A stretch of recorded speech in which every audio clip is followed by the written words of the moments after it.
So dito guys, atin ang naalis yung reservoir tank niya, at dito binuksan na natin. So dito pala ay flat na yung o-ring, papalitan na rin yan. Yan flat na tapos dito bubuksan na natin. Dan pag nagbukas kayo nito guys, dandaan lang kasi minsan may mga spring dyan na bulitas na matalsik. So gaya ng natin guys, sinabi may gas-gas na yung niya, may gas-gas na yan. So gas na yung bin pump niya.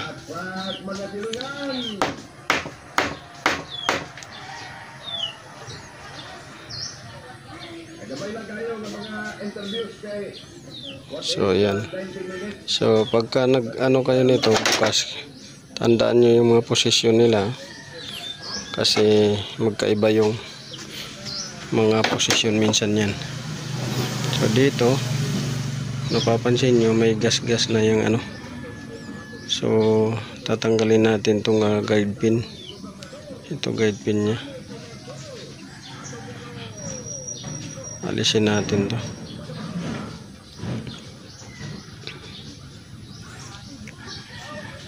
At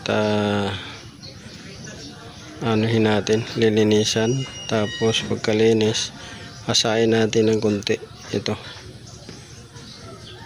para pumantay, dahil hindi na pantay. Dito may kain na, dito kain na rin. So yan yung nagiging dahilan ng ingay. So pagka umingay yan, so magsisimula na yan na hihina na yung bomba niya.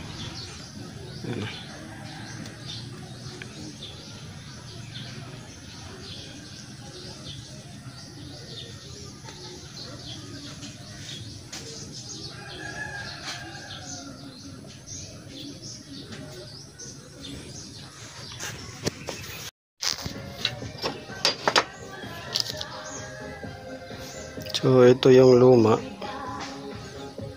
niya guys, na o-ring. So ito yung luma.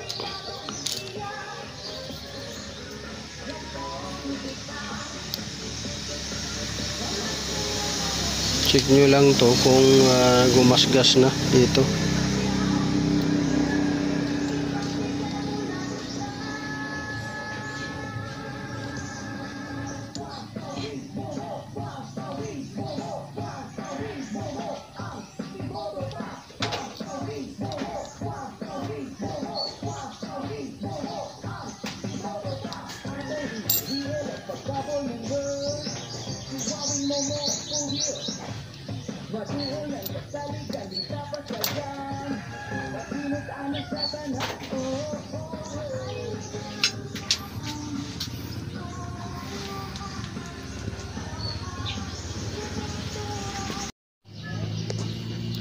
So ayan na guys, natapos na natin.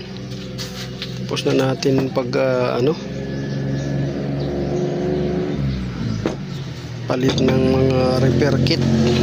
So ang pinapalitan lang dito natin ay repair kit. So repair kit yung pinapalitan. So tapos na yung repair kit na pinalit natin. Ngayon kakabit na natin to doon sa sasakyan. Yan. Nilinis na rin natin at ready na sa pagkabit. So yun, ganun lang guys. Repair kit lang papalitan natin. So nandito yung mga pinalitan. So yun, this is Autoboy Sol. Kung nagustuhan nyo guys yung ginawa natin, Don't forget to like, share, subscribe my YouTube channel. Follow na rin ang ating Facebook page, Yubic Irish Asarcon. So sa gustong matuto o gustong may katanungan, may itatanong, tanong lang kayo, comments. So God bless.